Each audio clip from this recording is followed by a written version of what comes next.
Hello and welcome to the Magic Mirror Podcast. I'm your host, as usual, Khan the Trinket Mage, and with me is my co-host, 33 Elk. Hello. Additionally, we have our other co-host, Salubrious Snail. Hello. And special guest, Rachel Weeks. Hi, everybody. Hello. Would you like to just real quick introduce yourself? Yeah, it would be my pleasure. I'm Rachel Weeks. I host the Command Zone podcast. I'm formerly of the Commander Sphere podcast. I've been on the Commander format panel. Well, I'm on it now, and I've been on the Commander advisory group. And, I've been on various gameplay channels around. If you watch some amount of gameplay, you've probably seen me. We have a fun topic today. We're going to be talking about game changers and what it means to actually be one, or what should and shouldn't be one, and we'll discuss our different opinions on that. But before we get into the main topic, and then finish up with questions, I gotta tell you about today's sponsor, Card Castle, the easy way to sort your collection digitally. You can start scanning and sorting your cards today by clicking our link in the description below. It's totally free to sign up, and if you use our link, you get 1 free month of premium access. Thanks to Card Castle for sponsoring the podcast. Awesome. So, big question. Rachel. Yeah. How's your Beevuu collection going? I bought another one. It's bad. It's bad. And the thing is, I know that Labubu's are over because I know about them. So I just cringe and hanging on to this. Are those like weird little dolls? Weird little dolls, yes, with the snaggle teeth. Mm-hmm. I made little quivers for them. I made a little binder. I've been having a ton of fun. They're super cute. I love the things that you made for Thank them. you. It's actually awesome. I just Googled them and it did... Oh, you're Googling them? Oh, God. I Googled them and it did not register that those were teeth until one of you mentioned it. That's He's got mildly pennants horrifying. on his mouth. Yes. I like it. They're They're all 2 put in the parts Discord, horrifying, but- 1 part cute, and I think that is what makes them so fun. I love that you made little binders for yours. I'm going to put this on screen. It's awesome. I actually lost the little binder at MagicCon Las Vegas. It's fine. I knew it was going to fall off, but it was fun to show it off while I had it. And somebody found it on the floor and was very confused, I'm sure. So, game changers. Sorry, Yeah. on to the actual thing. That's okay. I'm going to put on screen the list of all the game changers. We're not going to read them all out. There's like a bunch. Yeah. I will also put a link to the Game Changer Commander Bracket beta update in the description below for people to click and take a look at it. I guess the big question is, what is a game changer? What a question, right? Yeah. I mean, this is a thing that has never existed before, right? A list of cards that are not banned but are sort of highlighted as something. They're obviously very powerful, many of them. Some of them are on there for sort of salt reasons, like people don't want to play against them. It has the same sort of holistic methods as the Commander ban list. But it has 61 cards on it, so it's almost as long. Because I guess I don't know how many cards are banned in Commander. Now If I had to look guess, it I would say up. like 25, but I don't know if that's true. No, I think it's more than that. It might be. It might be. Yeah, because if you look up what's not legal in Commander, you're not going to get the ban list. I don't know. I don't know how many banned cards. There are 85 cards banned in Commander if you count the conspiracies. Oh, no. Sure. I don't count those, though. Okay, so there's How do I probably get rid of these? more game changers than, like, specific cards that were banned for, like, That's probably more that than I would be thought, though. legal. Oh, there we go. 60 cards exactly. Oh. Okay. Oh, so Banned that's in close, actually. They're almost Interesting. exact. There's 61. That includes game Ante, changers. I'm pretty sure. Auntie's always out there messing stuff up. Yeah, that also Oh, includes... you're right. That does include, yeah, like Contract from Below. Yeah, so without Ante or the insensitive cards that got banned, that Right. it would be 46 that are Okay. just like Okay. actually flat out banned. Yeah, so the game changer list is 25% longer. 44 if you don't count the manual dexterity cards. All It's these a- interesting caveats. Right. I'm Yeah. glad at least the manual dexterity cards isn't a massive list. Like, that wasn't like a long thing that was just did. Yeah, they figured that wasn't out like pretty they're- fast. printing those in like 1999 or whatever. I don't know. The game changer list is really interesting. It does seem to be the part of the brackets that has sort of resonated with the most people, which is interesting. It kind of gives a list of cards where people can just go, oh yeah, I hate those. Those suck. Please no. It's really interesting because when a card gets game changered, I notice a significant price spike in them, which is just like, it's so funny to me because you think the price would go down, like, ooh, game changer, I don't want to touch it. But no, it like kind of gives it this like rapport, like, ooh, this is a strong card to make my deck strong. Yeah. I mean, it's definitely that. I mean, that's an interesting question is, do you think of the game changers as strong cards or do you think of the game changers as like hated cards? It's a mixture. Like, you Yeah. can't say it Yeah. for like each and every one of them because like, I don't know if I would call something like, oh god, it's full of hatred, this list, but there's definitely some on here that are powerful but like not like hated, or at least the hatred's a variant, a spectrum. Like, I don't hear a lot of people going, ugh, survival of the fittest, awful. I do hear people, me included, go, ugh, aura shards, right? Like, Yeah.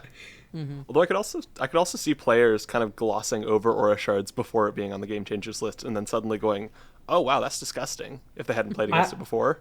I don't think I've been happier than aura shards getting game changered. It's legitimately one of the most disgusting cards in the world. Yeah, that Yes. is game. I think Aura Shards is really interesting because it's not the best artifact and enchantment removal spell, but it is certainly the one that I want to see the least. Like, I'd rather play against an Oof than an Aura Shards for sure. And I'd rather play against like an Austere Commander or a Bane of Progress more than an Aura Shards. So I think it's definitely on there because it's like sucks. It also just feels like a card that was designed for 1v1 formats. Like, both the scale of targets and the volume of gameplay is so much larger in EDH that it kind of gets room to really fill out its full potential. For sure. The power level of the cards on the game changers list is very strange. It is all over. Because there's Yeah. some cards that are undeniably really powerful in the correct context, but that context is, can change heavily. So like Ad Nauseam, I think, is the best example of this. This is objectively, I'm using air quotes here, objectively one of the most powerful cards in EDH. It's like the defining core card of most of CEDH. But it's only good when your mana curve is like an average of like 1. Right. In almost any casual deck, it is a completely useless Magic card, unless you're like a life loss deck. It's very niche, so it feels weird to be on the Game Changers list because of that. And I think Jink-Ataxis Core Augur is another similar thing. With reanimation and fast ways to cheat him into play, the card is very powerful in context, but like played fairly, it's a 10 drop or whatever, and it's not Right. Yeah. as scary. I think no one's playing Jin fairly. No, I agree. I'm not saying that Jin shouldn't be a game changer or whatever. It's just Yeah, the power. Yeah. the context of the card is relevant to its power. I mean, I think that's the interesting thing, right? Is we have to consider them in context because, like, yeah. like Thassa's Oracle without any built around synergy is it's Scry's 2, or maybe it's Scry's 4. Ooh, but in context, it's one of the most powerful cards in our format. So you just can't look at stuff in a vacuum and have perfect eyes on it. Yeah. Yeah, agreed. I feel like maybe like it's a bit strange because I do feel like Ad Nauseam is an outlier on the Game Changers list. And I do also think that something like an opposition agent is also an outlier on the Game Changer list. In my co-streams with Maldhound, we co-streamed talking about the Game Changers update.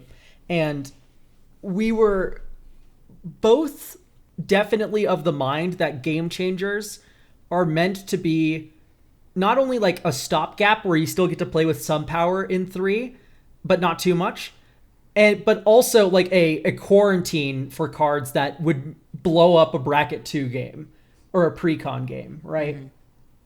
And for me, I feel like Opposition Agent is definitely one of those cards that doesn't really do that too much. It's really a card that it reminds me a lot of the Trinisphere ad on the Game Changers list, where it only really affects high level gameplay in my mind. I mean, it's a little better than Trinisphere, but I The Yeah. Oppo Agent hits rampant growth. yeah. If it didn't do it that, hits evolving wilds. Like yeah, exactly. I disagree. If it didn't hit lands, then it would have no impact on lower power tables and be like a totally fine card. But the fact that it yoinks ramp and steals lands because of that, then like it's like automatically a higher salt card and then thus goes on the list. I'm just saying the green player deserves that.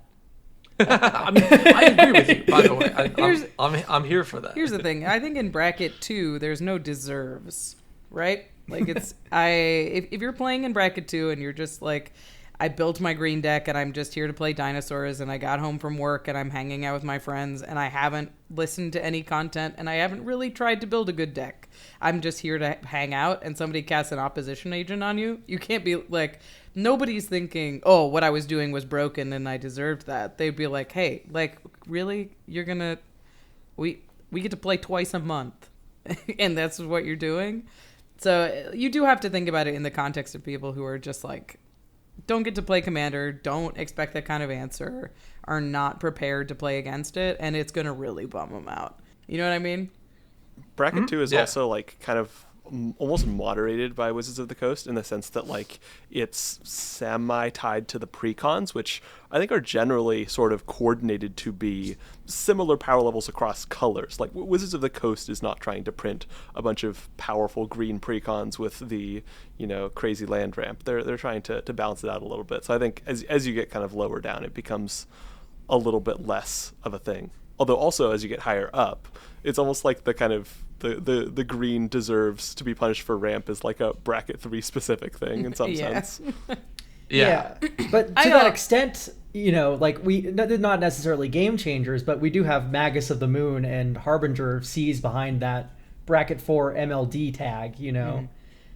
Where I feel like it would be very nice to have those in 3, where, you know, lands decks especially can take over. Yeah, I mean, I think I've said in the past that I would like more tools for containing decks very similar to my Rada deck that just get a ton of lands. I think like Urza's Silex that makes people sacrifice all but 6 lands. I think that's a pretty Yeah. fair card in something like bracket 3. And I think seeing more of that probably wouldn't be bad for the format. Does that count as a bracket 4 card? I don't know. I wouldn't think so. I feel like, in my mind, if it lets people keep 3 or more lands, it's not mass land destruction, but also I don't know how that's defined exactly. I think it strictly meets the definition that was given, but I don't think it spiritually meets the definition, if you know what I mean. That Yeah, means yeah. there's a 6 flaw is in a the lot of lands. definition. But I agree. I think a card like that would be perfectly fine in a bracket 2 or bracket 3 game. Yeah, but like it's strange though, because there's also a card like Keldon Firebombers, which like is on an enters trigger, so you can like flicker Yeah. that thing, which is a lot more dangerous than like, you know, the one-off Urza Silex that exiles itself, right? Right. Yeah, Keldon Firebombers is like almost the line between mass land destruction and not, in my mind. Like if it's spicier than Keldon Firebombers, it's definitely MLD. I would call Keldon Firebombers MLD. I mean, all but 3 Yeah. lands. Yeah, You set all them but back 3 to is a the. lot. That's insane. For sure, yeah. I think that's totally reasonable. I don't know. It's maybe just because I build decks with the curves that end in 5.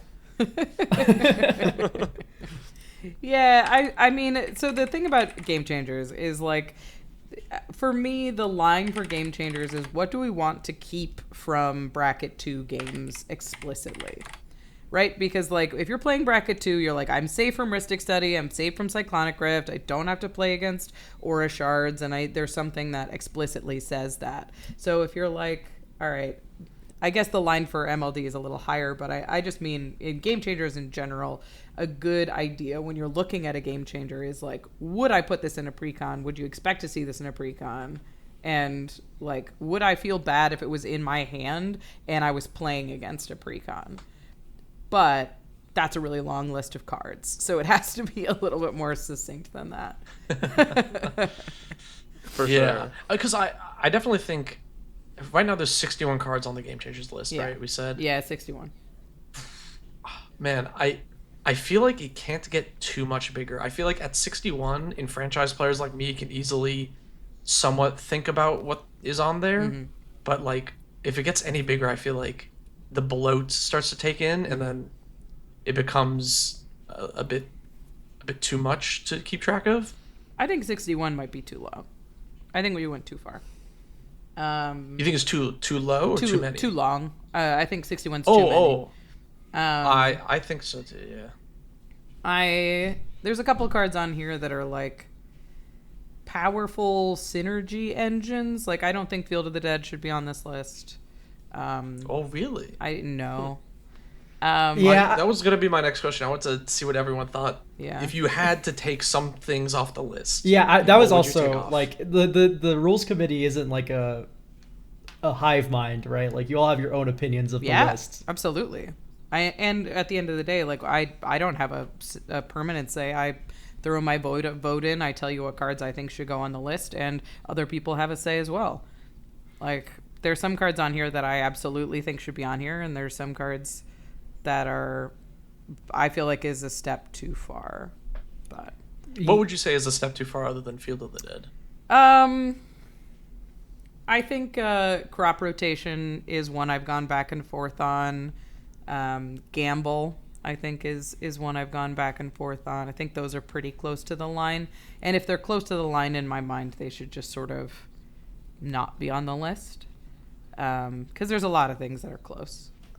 I feel like Panoptic Mirror is also another big standout for me in person, because I feel like you're already caught by like the no infinite turns Yeah. thing at bracket 3, so it's already bracket 4 if you're deciding to imprint a time warp, right? Oh, yeah. I mean, there's definitely cards that were just unbanned that I think could be released from the Game Changer list.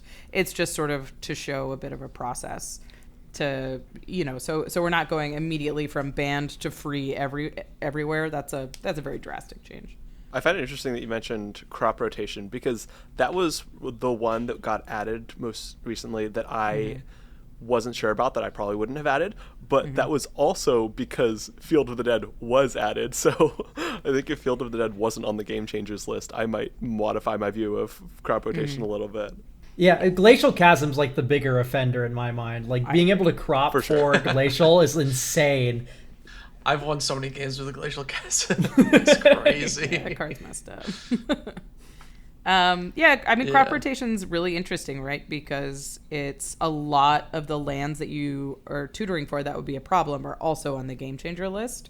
But we can't account for future lands, and we don't want to add all the powerful lands to the Game Changer list. So it makes sense having a 1 mana instant speed tutor to the battlefield on the list. Like, all of those words sound like, yeah, it should be on the Game Changer list. Yeah, well, it seems but like then you're 1 like, mana but it's crop rot. Like, yeah, it seems like 1 mana tutors in general kind of got cracked down on, which I'm mostly fine with as a blanket rule, I guess. Yeah. Other than personal tutor. It's true. You can have your personal tutors. That card is really bad. It's good for setting up miracles. I'm Sure. I'm curious about your opinion on something. I wanna ask you guys something. Yeah. So in the most recent announcement, Gavin talked about how we didn't want to add any additional legendary creatures to the Game Changer list in this phase because legendary creatures sort of have a special place in this format. And I do think that some of the weird things that stand out on the Game Changer list are commanders. I think Winota is sort of a weird one. I think Yuriko is sort of a weird one. But if you're playing a Winota or a Yuriko deck, I do expect that to be a higher power level. So I'm curious what your solutions would be for handling very powerful legends that aren't necessarily busted in the 99, but would bump your deck up a power level just by putting them in the command zone.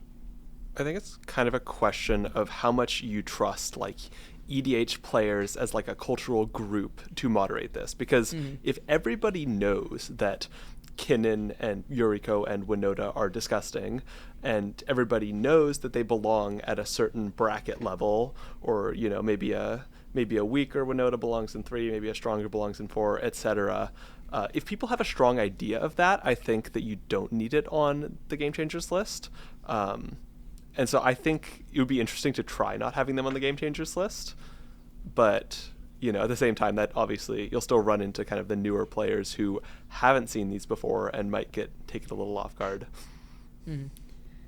Yeah, we had a banned as commanders list once upon a time in the format. And that got axed. And I feel like it's a kind of clunky solution to have Game Changer as commander. Yeah. Like that just feels a little bit awkward for sure. Yeah, we shouldn't do that. No, I agree. So, yeah, I think maybe because like you have this nice visual, like, oh, here's the green, here's the multicolor, here's the black, here's the red. Just having one like commander, like I don't know, it might fit though, because of the way it's presented typically. My current idea. So here's I don't love the band as a commander list. I don't think it's a good solution because there's already a lot of mixed opinions on the band list. There's already a lot of mixed opinions on the game changer list. More lists with different qualifications is more confusing and has more room for error and confusion. Especially now that we have a second list as the game changer list. And I agree. I think you could just have a category that is commanders. And then it implies if it's in your command zone, then, it's a game changer in the command zone. I wonder if it's like you put Winota and Yuriko on this thing and it says if you have a game changer as a commander, it's automatically a 4 or it's automatically a 3. I don't know. Obviously, if you have a game changer in your command zone, it's automatically a 3. Oh, like as a rule. As a if you have rule. game changer. That's interesting. So, like, And then because braids, I just don't think braids is a bracket 3 commander. Like, if you just have braids as your only game changer, and she's in the command zone, like that seems crazy. I kind of like that idea. It is a bit clunky because certain cards, like Urza Lord High Artificer, I think, is a card that probably should be a game changer whether or not it's in the command zone. I agree. In the 99 of any artifact deck, the card is like comically busted and shifts the dynamic of the game in like a massive way. So like that one has to be there, but then it has to be like on the list proper or something. Maybe that goes under blue. Maybe it doesn't go under the commander section. Yeah, exactly. You have like a commanders section, and then the blue section just has Urza under it. Yeah, I guess because it's not like Vorinclex is. I don't know. Is did we take Vorinclex off, or is he still? No, he's still the fact that you don't know there is a perfect reason why it should be off the list. we talked about it for a while. I think it sort of falls under mass land disruption, but that's me, and I am one of many. Like Vorinclex is not a problem because it's in the command zone, so. Yeah, true. No, Vorinclex is a problem because I natural order for it. Exactly. Which is also a game changer now. Yeah. Oh my! I'm so glad they added natural order. That Natural order is such a good addition. It's insane. Dumb magic card. I agree. It was like, even though it doesn't see that much play, it's still stupid. It should be a game changer. I am so glad they hit natural order instead of Craterhoof Behemoth. I cannot begin to explain like the horrible alternate reality where Craterhoof got put on here, but not natural order. Should we read natural order in case anybody doesn't know what it is? It's 2 green for a sorcery. You have to sack a green creature as an additional cost, and then you search your deck for any green creature and put it into play. As we all know, green does not make creatures, so it's actually a very hard restriction. It doesn't even have to be mono green. You can grab a 5-color creature. Yeah, you can grab a Traxa. You can grab a Traxa. You can grab Progenitus. You can do all sorts of shenanigans. Or Vorinclex. Yeah. I was gonna say, on the subject of lists being a little too complicated. Actually, I don't know if you guys have anything more you want to say about Vorinclex. No. Okay. On the subject of lists being a little too complicated, I had an interesting experience at MagicCon where I was playing with a player and they played they played a Smothering Tithe. Okay. Okay. It got removed pretty quickly, but somebody made some comment about like the Game Changers list, and they had never heard of it, and it was interesting because this is somebody who is obviously connected enough to be at a MagicCon, but just hadn't heard of it, and I think we underestimate the number of people who just aren't fully tuned into all of this update stuff. I mean, the MagicCon is advertised all over like social media and stuff, so they could have seen an ad, whereas the Game Changers list does not get any Hasbro ad money. Well, That's also true. On top of that, the Game Changer's mostly word of mouth anyway. So like this player who had a Smothering Tithe in their deck, you know, being told like, "Hey, it's a game changer," and they're like, "What's that?" Awesome learning opportunity. Here we go. This is like the list of like, here's the salt-inducing cards of our format and whatever. Yeah. Right. And it was Yeah. interesting. They seemed really like intrigued by this. I think we'd specified that it was like a bracket 2/3 game, so like it wasn't like a big deal or anything. But it's just kind of fun as a interesting experience. Yeah. So long as you're not like holier than thou about it, you know, it's gonna be like fun and not like frustrating for the player who has the game changer that doesn't know what they are. Oh, for sure. Yeah. Yeah. No. I played against a guy who had big Emrakul in his deck recently. Wow. Oh, 15 mana classic. Emmy. Yeah, freaking banned Emmy. Yeah, and we were like, "Ooh, that's a banned card," and he was like, "What? Really?" The number of new Final Fantasy players entering our game, and they bought the special promo art version of Primeval Titan on the bonus sheet, and then they're like, "Oh, I can't play this in Commander. My fault." No. Time to play Amulet Titan, I guess. Time to get into Modern. Yeah, it's that's the thing about Commander players, right? Is you just can't communicate with all of us. We're not all paying attention. Like, I would say a huge population of the Commander format is getting Commander news through that one guy at their game store. So Yeah. it's like you just can't trust that any amount of communication is getting to even more than half the Commander audience. Yeah, chat with your local expert once every 2 weeks or whatever. Yeah. I want to ask the opposite question. Is there any card, if you magical wand to your head, you have to add a card to the Game Changers list right now, what would it be? Rampant growth. You're gonna have to add a few more than that. I would add Edict Effects. I would add Grave Pact and Dictate of Erebos.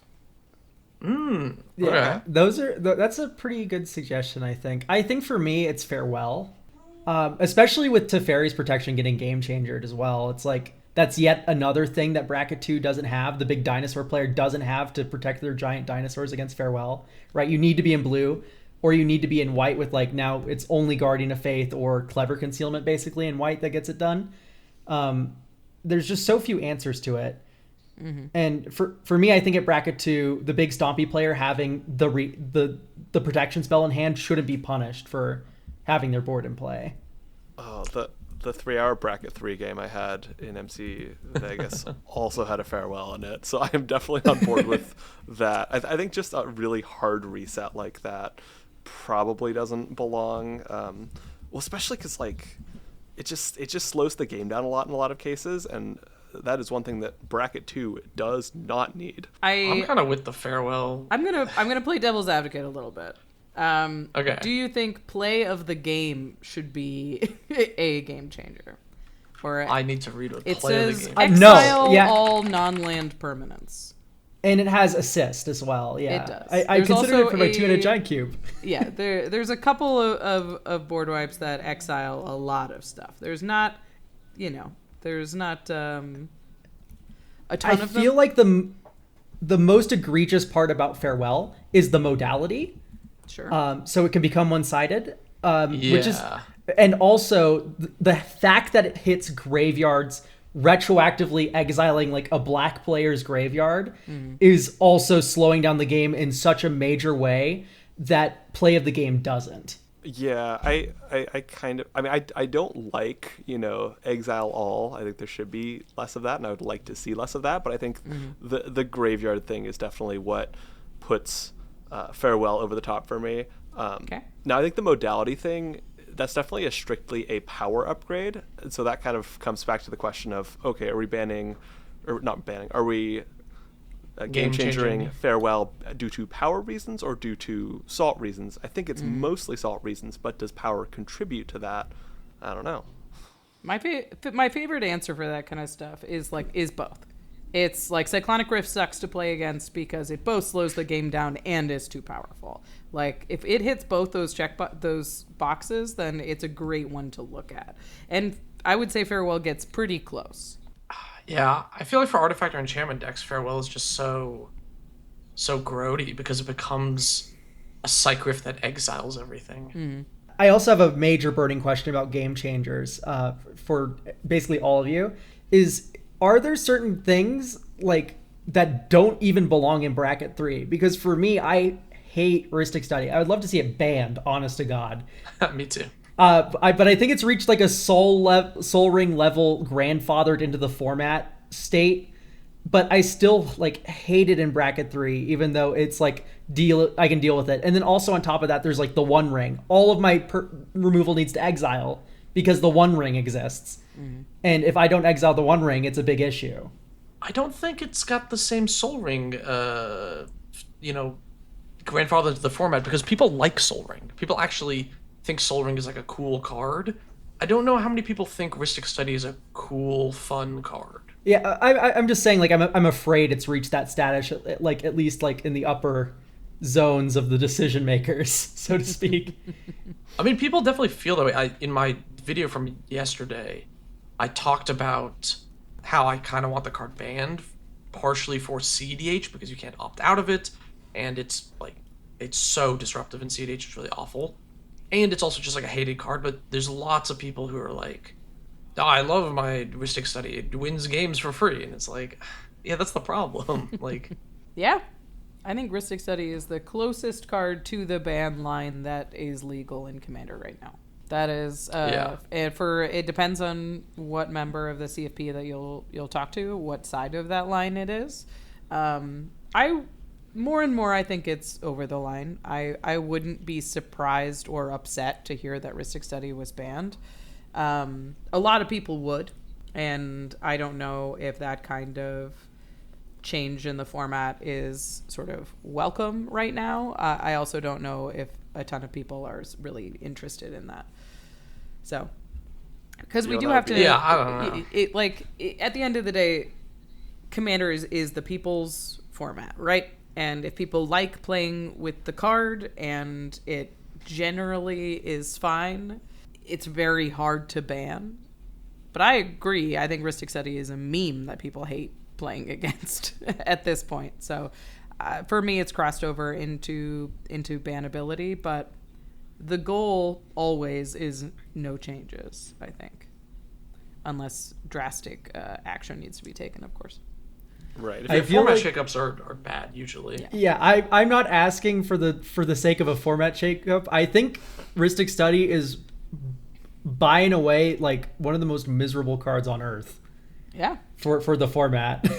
Yeah, I think it's so problematic because if I in casual EDH go, hey, I'm gonna pay the 1, I'll slow down a little bit, but they don't get all the cards, I'm doing the correct thing. Someone else can just say, I don't care, and you lose the game because of it. Mm-hmm. And it's like all your agency to win that game has been sucked away by somebody who doesn't understand how card advantage works, and then they just give the person the win. It kind of almost introduces like a very new element to Commander, like this sort of, prisoner's dilemma, which I don't know that that's something that should be on the most powerful card in the format or something. Except through the card Prisoner's Dilemma, in which case it's a very fun sure, but yeah, that's a funny 5-mana burn spell, not the most powerful draw engine in the format.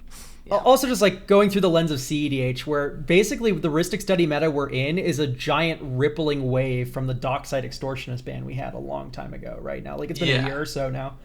Because combo is so much slower and so much weaker now, that blue mid-range is able to overtake, and we have so many free spells that you doing the 2-for-1 for the Force of Will and Force of Negation is just mitigated by your Wristic Studies drawing you back. It's kind of this whole systemic problem with CDH right now. Yeah. Rachel, I would love to ask, by the way, where you are on the Magus of the Moon conversation in terms of whether or not it should just be a game changer and not bracket forward, or... It's not the kind of card that most casual players are prepared to play against. For me, it is like I would never consider a moon effect in building most of my casual decks because I don't think most players would consider it. Whether that's, correct or incorrect is, I think it's poor deck building overall, but we're talking about the expectations of so many Magic players. And I don't think the standard has been set that Blood Moon or Magus of the Moon are acceptable cards in casual power levels. So I think I'm comfortable with it in bracket 4. Because it's a knowledge check when you're building your deck, and for a lot of people who are like especially newer players, they're thinking, oh, I've learned about card draw and ramp and general removal, but they're not thinking about what if my lands get shut down, what if the colors don't work because of this other card, what if my mana gets destroyed. So like those mass land destruction kind of effects, and Magus of the Moon to a slightly lesser extent, require knowledge and deck building to overcome, and then that knowledge check gets pushed behind bracket 4, which I think is fine. I just think I overall agree with that. Like originally I was a lot more on the like Magus is fine, it's a creature, just run run your little removal spell and enough basics. But like as time's gone on, I do think about Jerry with the 40 to 50 hour work week. He gets to play twice a month, and he's not going to be out here with the basic counter or whatever. He wants to cast his spells. Yeah. I put out a vote at the end of last year on Twitter because I was curious about this, and I said it's worded, "You're playing a casual commander game with a mono red deck across the table. Are you playing around Blood Moon?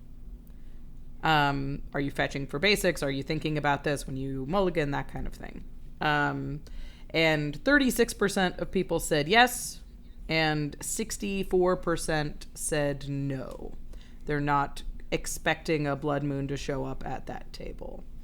And those are enfranchised players if they're following you on Twitter. Exactly. So. And it was 2,300 votes. So it's not, it's not a perfect pool, but it's a large pool. I think if that is representative of the enfranchised players, I think the number is much, much larger, that there is no expectation that your lands will be messed with. My only other thing I really want to talk about with bracket 3 before we move on to like question zones or stuff like that, I am still like rather opposed to the chaining turns clause at bracket 3. I for one feel like the definition's a little wrong in terms of the fact that if you take infinite turns, there's no question that you're going to win that game. But if you're taking a finite number of turns, that is annoying, right? So something like the Edric deck, that's a good example of this, where you just attack with all these little weenies and you spin into extra turn spells. Let's see if I hit my 5% brick chance, that kind of deck, right? Versus a deterministic infinite turn loop just feels like a combo to me, and should probably be on the table at bracket 3, where something like Blood Artist exists. Basically, for me, it feels a bit like a bug and not like a feature that I have to disclose my combo, but Johnny Aristocrats doesn't, Yeah. It's definitely part of the problem with your brackets as originally designed. I do think that there's already been some effort on our part to try and spell out gameplay expectations better, especially at brackets 2, 3, and 4. But also at 5, there's been a lot of questions about what makes a 5 and different from a 4. So I think that kind of thing will be better spelled out for people who are invested in it. But generally, I think the intention is clear. Don't dominate the chess clock to the point where your opponents are watching you play and maybe win eventually. Yeah, I have like a slightly non-deterministic infinite combos deck, infinite turns deck as my bracket 4 deck, and I definitely consider that firm bracket 4 just because it's an infinite combo, but I can futz around for 4 turns trying to make it happen. Yeah, usually if you have the redundancy of enough extra turns in your deck to assemble an extra turns combo, you're playing enough extra turns that occasionally you just accidentally chain extra turns while you're assembling the combo. So I don't think it is a primary problem with the brackets as is. Oh yeah, I'm not saying this is like the game changers or like the bracket system is failing. It's the sky's falling because I can't do my infinite turn combo. It's just like a divide I would love to see. Sure, yeah. We're on YouTube. The sky is always falling. I know I've kind of had a sort of concern with combos as they're defined, specifically with bracket 2, because to me bracket 2 should be kind of very few combos, or at least very kind of convoluted or late game combos, and it feels like the wording isn't all that, it doesn't define it the way I would define it. But How would in you define practice, it? just that combos need to have, I guess, 4 or more pieces, or they need to be after turn 8, let's say. Sure. That's how I would define it for bracket 2. That said, I have not had issues with that in practice. I played several bracket 2 games at MagicCon, and it all felt good. So it might just be, I know it seems like part of the original intention was to kind of set out rough guidelines that people would follow, more so than hard restrictions. And to me, in my personal experience, it seems like that's succeeded, but I'm kind of curious how it's playing out at other people's tables. Me too. Well, people in the comments below can let us know if Yeah. they find that there is a combo problem in bracket 2. Because I do somewhat agree with you that, like, there is definitely some 3-card combos that are probably too fast for bracket 2. There's also like a difference between a 2-card combo that has your commander, or a 2-card combo that makes infinite mana but needs a 3rd card for a payoff. Like, there is a lot of confusion over the definitions of and limitations of combos. Yeah, I think the main tough thing is that there's a lot of combo pieces that are just good synergy pieces as well. Like, a Phyrexian Altar is just a good Magic the Gathering card on top of being a combo piece, right? Like, you're happy to put that in your Aristocrat stack, even though you may not end up comboing with it during the game you win, versus it's a combo piece in this other game, right? And it's also important to note that combos after turn 8 doesn't mean, like, you're stuck. You can't play a combo unless you can only play it after turn 8. It's if it consistently does it before that time or whatever. Sure. It's very interesting. I think the greatest success of the brackets is it let people pick a bucket to jump into, and then once they're in that bucket, they have, like, at least guardrails on the kind of game that's happening. Like, of course, there's a variance between, like, a low 3 and a high 3, but at the very least, there's some expectation that you're playing powerful cards. There's some expectation that there might be combos. There's some expectation that there's not going to be mass land destruction. And then from there, you can be like, look, I'm playing 3 game changers, or I'm not playing any.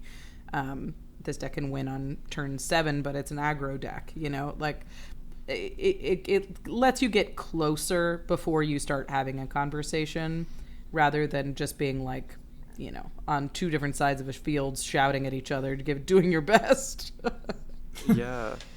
I also know I had a pretty positive experience playing at Vegas with game changers, specifically as a rule 0 tool more than as a kind of set of rules you need to follow. Like, I had multiple games where it was like a bracket 2 game. Somebody was like, hey, my deck does roughly this. I have this game changer. And everybody was like, oh, okay, yeah, sure, that's fine. Or a bracket 3 game where somebody was like, I'm running like 4 or 5 game changers, but my deck does this. It's kind of, maybe a little slow. And everybody's like, oh, sure, that's fine. And I think it's nice to be able to have that thing where, if you're over the limit, then somebody can go, yeah, I don't know about that. But at the same time, there is still kind of flexibility, and it's sort of a way to talk about your deck. It's another tool for that. Oh yeah, I think the lower down in brackets you get, the more interesting game changers become as, like, a rule 0 conversation tool, because, like, I'm playing bracket 1. This is my Thassa theme deck. Am I not going to put an Oracle in my deck? I mean, I don't run Leveler or anything like that. It's just here is, like, it has Thassa in the name. That 100% is acceptable, right? Yeah. I can't think of anyone that would say no, but it at least gives you the context of, oh, this card's messed up when used in this way, but here it gains a new context versus, like, you can't do that with Wristic Study. For sure. Yeah. I wanted to ask about, so in my recent stacks video, I talked about how I felt that a dedicated, like, discard focused, like, stacksy kind of list is not appropriate for bracket 3 basically ever. How do you feel about cards like Mind Slicer? I mean, it's not even a game changer, just being in in the pool and stuff like that. Because I feel like discard decks operate a similar space to mass land denial, because even if you're responsible and put the removal in your deck, you can just have it yoinked from your hand and then you can't do anything. Yeah, I think you're totally right. I think we need to figure out how to expand the definition of each bracket to talk about gameplay patterns that are acceptable and aren't acceptable. Like, I would consider bracket 3 a largely proactive bracket. You wouldn't expect a heavy amount of permanent-based disruption, or certainly I wouldn't expect to lose my hand. So I agree. I think that's a limitation of the brackets as currently designed. I don't know. I think some amount of permanent based. You have to be careful how you word it, because like Hushbringer, I feel feels very nice at bracket 3, where it's a nice road bump for certain decks that you have to answer it. Versus something like, I agree, like a Winter Moon is a bit much, even though that's MLD technically. So, but like I like Rule of Laws in bracket 3. I think that's very fun to explore and navigate. Versus like something like like some more disruptive cards, of course, like. Yeah, there's a certain line in the sand that needs to be drawn, but it needs to be like a soft one. There's definitely a big difference between a deck whose entire plan is to disrupt you and a deck whose entire plan is to do one thing but uses disruption to slow you down to accomplish that. You know what I mean? Like I feel like running hate bears in bracket 3 is fine as long as your plan isn't hate bears. Yeah, no, exactly. Like I'm not going to bat here for the win conless stacks players of the world. I'm going to bat for like, this is my Chromium Esper Flash deck. I'm going to play a spell in each of your turns. I use Rule of Law and I break the parity with Flash. Yeah, that's right. It. Look, I'm a dirty Death and Taxes player. I don't hate stacks. Yeah, emphasis on the death though. Yeah. Okay, I was gonna say this is something I definitely grappled with a bracket 3 discard deck I have. I think you played against it, Khan. My Malphegor deck. List, right? It's weird because it runs a lot of discard, but it's almost sort of a theme deck in the sense that I'm trying to create a specific vibe, and I specifically omit a lot of kind of more oppressive value engines that would let me keep the pressure fully on. I played against that deck while it still had Waste Not in it, and that shit was awful and fucked up, and I'm sure it would have been a lot better if Waste Not was not in play. Yeah. Okay, I like to think I'm different than a Turgid player, just because my deck isn't all about kind of making my opponents suffer and then profiting off of their suffering, but I've still kind of debated if, rolling up to a bracket 3 deck with a 20 discard spell deck is appropriate.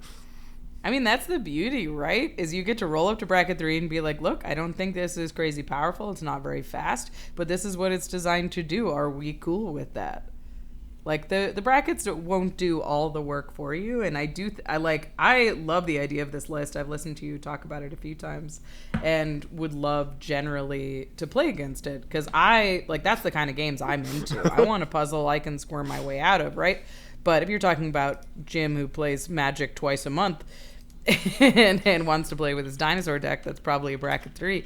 He's not going to hang with that Malphegor deck very well. Yeah. Well, I've definitely had a range of responses. I've had some people take it kind of pretty positively-ish, like they find the game state it produces interesting. But then I have had other moments where clearly people are just bummed the heck out by it. So after those games, I got a little bit more careful with when I play it. I mean, it's a real gamers deck, right? Where it's like, all right, are we here to play Magic? Like, do you want to fight for this, or do you want to just hang out and have a beer and play your cards and tap out? Right. Yeah, definitely. I made an entire episode on how to build braids and why I think it's cool. That was a good episode. Thank you. It didn't do very well, but that's okay. It's but I know if I built a braids deck that I would probably play it 3 or 4 times and be like, well, wasn't that neat, and take it apart, because there's just not a ton of opportunities where you can get 3 people together who are in for that. I just wanted to say I'm changing my answer from one card I add to the Game Changers list to Mind Twist. Ooh. Because I think that card creates really bad play patterns. Yeah, because the amount of times I would just go Mind Twist you for 5, and then they just have to sit and watch and not play the game, and there's almost no counterplay outside of a counterspell. and like they just don't get to play. It's like a crazy busted card. It just deletes a person from the game. There's a careful balance with the game changer list where there's some cards that are miserable to play against, but if we put it on the list, they'd see more play. Yeah, I mean, maybe people just don't know what Mind Twist does or is. So My I don't friend, play it anymore. But my friend Jared in his Hogak deck plays Tormented Thoughts, which says as an additional cost you sack a creature, and target player discards a number of cards equal to the sacrificed creature's power. So if it's Hogak, you discard your whole hand. Basically, it's 8 cards. Sick. So, and keep in mind, you're not paying any mana for Hogak because that card's well designed. So it's basically 3 mana Mind Twist someone, which is really funny. Well, you guys know the free sadistic hypnotist, yeah? Yes, yeah, that card is I can very- Yeah. I considered it for my Black Tokens deck, and I was like, this is way too mean. This card is completely miserable and completely busted and sees basically no play. and it has sick art, and I feel like, I would never bring it up on the command zone because I don't want people to play it. And it was like, I'm sure they'll find it someday, but that doesn't have to be from me. Got to compile a list of the disgusting cards for people to snack on. Have you heard of they're gonna be discard cards. It's all the mono black discard stacks things that I talked about. I don't know if you'd believe it, but in my mono black IRA deck, one of the best cards in that list is Gix's, or not Gix's command, sorry. It's the other one, Zat's Will. Teversatz. Yeah. Zot's Will. You cast it, you make a bunch of 0/1 thralls. IRA drains for the number of thralls that you make. And then you play the Sadistic Hypnotist on curve afterward if I add in my deck. Oh my gosh, no, it would be absolutely gnarly. But we like having funny friends, 'cause so we don't. Exactly. It's funny because I'm realizing that I specifically put together a public list of like group slug and sort of soft stacks pieces, like little taxes and stuff, after I put together my stacks video, because I was like, I want to push people in the direction of stuff I think is good for the format and not have them run away from this video and, look at every lockdown card they can find. After Sway the Stars was unbanned, we were talking about just like miserable legal cards in the format. And I was like, yeah, Sway it doesn't add anything, but it's also like, right at home with a lot of garbage that's still legal. We talked about World Purge. Have you heard of this one? Yeah. Yeah, this card's crazy. It's You want to read that for crazy. the audience? It's 4 and 4 hybrid Azorius. So 8 mana altogether for a sorcery. It says return all permanents to their owner's hands. All permanents. Each player chooses up to 7 cards in their hand and shuffles the rest into their library. Empty all mana pool. This one's like That last part makes this worse, in my opinion, than Upheaval. agreed. Yes. Well, no, Upheaval is like a card you can legitimately win the game with. Yeah, no, Yeah, not it worse. is Not broken. worse in terms of power. By the way, I know it's worse in terms of power. I mean, like worse to play against. Yeah, Ugh. exactly. It's such horse shit. I love it. That mana cost is crazy, by the way. It's crazy. Quadruple hybrid Azorius. I don't think. Is there anything else that has that? I imagine that's the Avatar- only card with that cost in the game. Well, there is one that beats it. Arcanus It's the Owl? There's one with, there's one like Yeah, Godhead of Awe or something. the Godhead of Awe yeah. does it, and then there's also the Owl from Eldraine that has it. Arcanus Owl. Yes. Godhead of Awe. Oh yeah, that's 5 in a row. Pfft, beat that. It's half a humility. Do you guys have anything else you want to say about brackets, or should we move to the question zone? Okay, I would I'm like ready to go. add Questions Godhead of Awe to the Game Changers list. It's too good. It needs to be there with humility, obviously. No, I'm all set unless you guys have something else. All right. Moving on to the Beseech the Mirror section. This is where you can beseech us for questions. All you have to do is put mirror in your comment, and we will answer it maybe on the podcast. And I already pre-found one for a first one that I thought would be kind of fun. This person says their username is unreadable, and I will skip it. Mirror, I cycle with Astral Slide in play to ask. They want to recommend a commander to one of their new players in their play group, basically. What is a commander that you think brings interesting game dynamics to a pod? That's the question. Just one. One fun commander. So I am a huge advocate, of course, for Farrakha, but like I'm not going to say Farrakha, even though she has a lot of interesting political play. Because you Even though can you basically exile, already did, right? yeah, you can exile an opponent's thing, and then they get a blocker, and that's like kind of an interesting dynamic. I think showing people some of the weird intricacies of Commander via like a political style deck. So for me, this would be like something like Shadrick Silverquill instead of Farrakha, right? This is a lot more easy to grasp, and it still has a lot of that fun gameplay dynamic of like, ooh, I choose you and me. And then you can throw in all these like tangential mechanics that work with Shadrick's, like +1/+1 counter trigger cards, like when this card gets one or more +1/+1 counters on it or whatever. Or you can also run things like that care about crimes, because Shadrick's commits a crime when you target an opponent with them, right? So I really like leaning into that, like finding a fun thing for the format in terms of like having multiple players, something that the dynamic of Commander brings you that another format doesn't, and then finding all the weird niche off synergies with that is a lot of fun and a very good way to build a deck to get someone like enticed with the format. I gotta go with Sig River Cutthroat. Yeah, I love that card. For two reasons. For one, it is a card that is generally very resilient, so it is a card draw engine, which helps decks not stall out, and it's very low cost, so it's quite unlikely that you're going to be fully stalling out, because you have this 2-mana commander that is a card draw engine.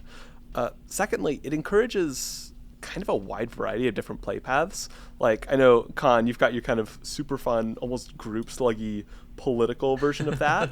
But you can also just build it as kind of a more conventional aggro deck. You can also build it as kind of more of a whatever other deck you want, but you kind of convince your opponents to attack each other rather than you doing any of the work. So I think it's a card that has kind of a lot of depth. It's quite simple in its text, which I think is good, but there's a lot of ways you can go with it. What about you, Rachel? There's so many. I mean, if we're focusing on like the new player side of things, one of the best new player commanders that I think is really fun and funny, that I recommend a lot, is Krenko Mob Boss. And I know Krenko's really busted, but I do think that's important. When you're starting to play Magic, you want to have good cards that do cool things, and I think it's very clear what the plan is with a Krenko deck. I think goblins are very funny and synergistic in a way that is not super complicated to play if you build it correctly. Obviously, they can be combo nightmares. But I just think goblins are like a very classic strategy that is a good, fun boogeyman for a meta. I kind of like that as like giving somebody a boogeyman to play around with. This is Krenko. He's got anthem effects. He makes a ton of goblins, and he does really crazy stuff, right? Where you want somebody who picks up a commander deck.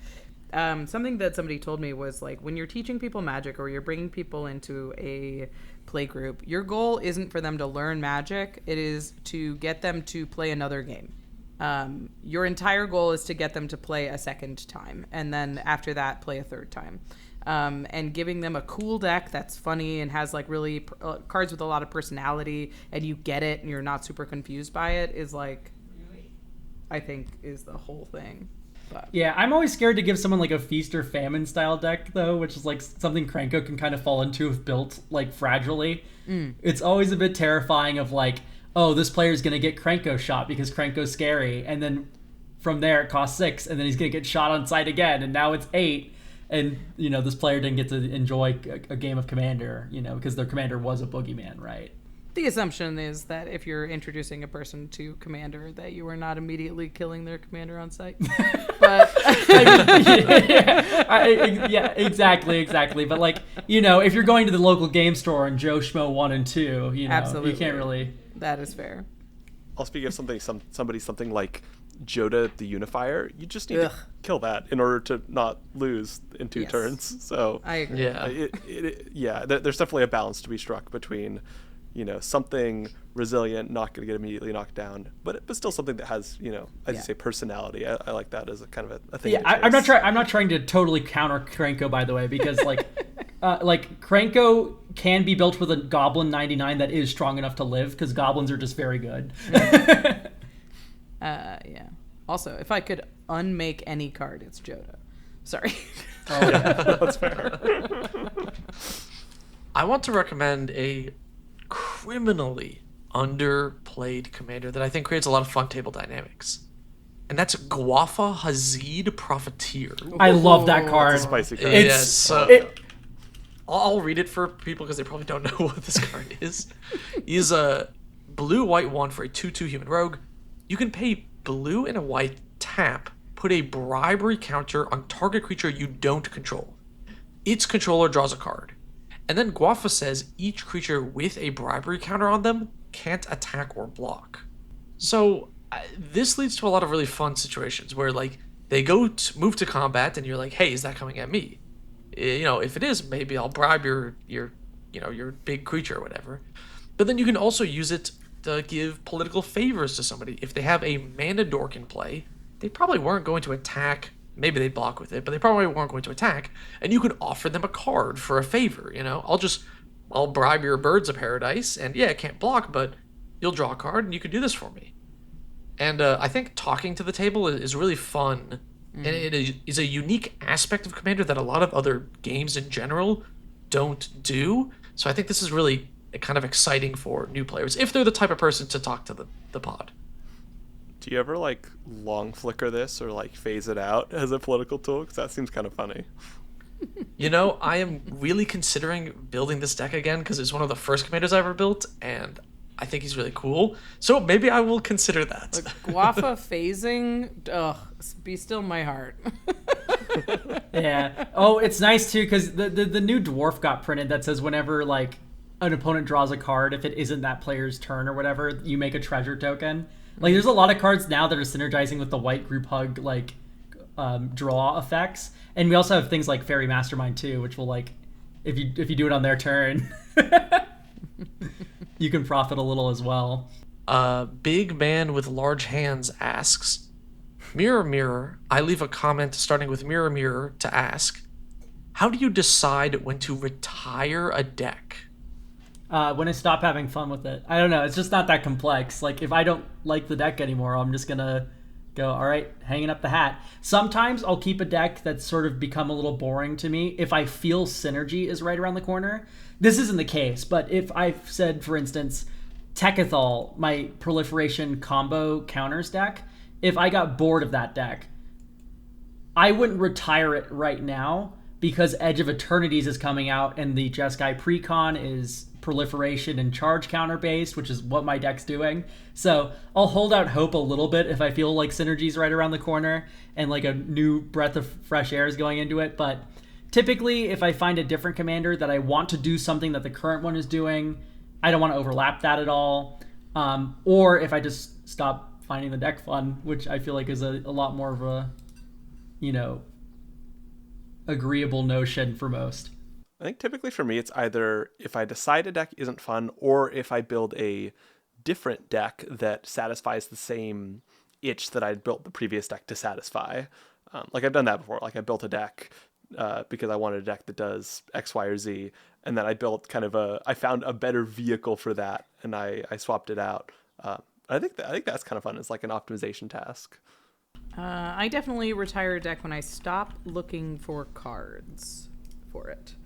When I stop looking at the new set and thinking oh, this would be really good in my, Gilwain deck or something like that.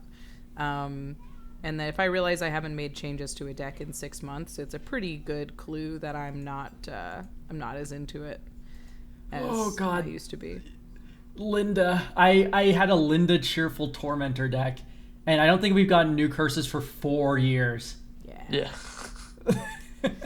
Yeah, they doomed her to fail, unfortunately. Come on, I'm sure we'll get return to Innistrad, and there'll be some curses there.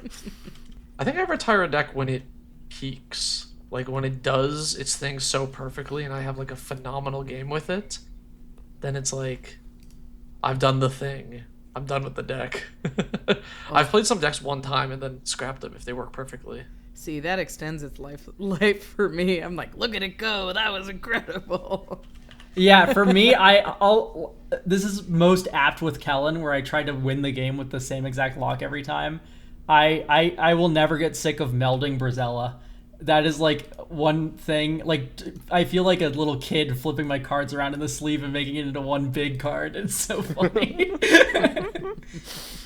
I feel like usually it's when the task is really big though, because like I did this with my Gadrock list where my goal was to like have Clock of Omens and like enough things in play to keep untapping Goblin Charbelcher and just manually wipe the board and kill every player. No way to get the lands out of my deck, just like manually Charbelcher the entire table. And that happened like the first game I played. I was like, it was perfect. It's great. I guess I did the thing. Yeah, once you accomplish one of those, like, white whale, crazy win con sort of decks once, they kind of rapidly fall off in fun after that because it's just kind of accomplishing the same grand task that you've already accomplished. Yeah. So usually we just end the podcast by cutting someone off mid-sentence. Would you Yeah. like to say anything? Well,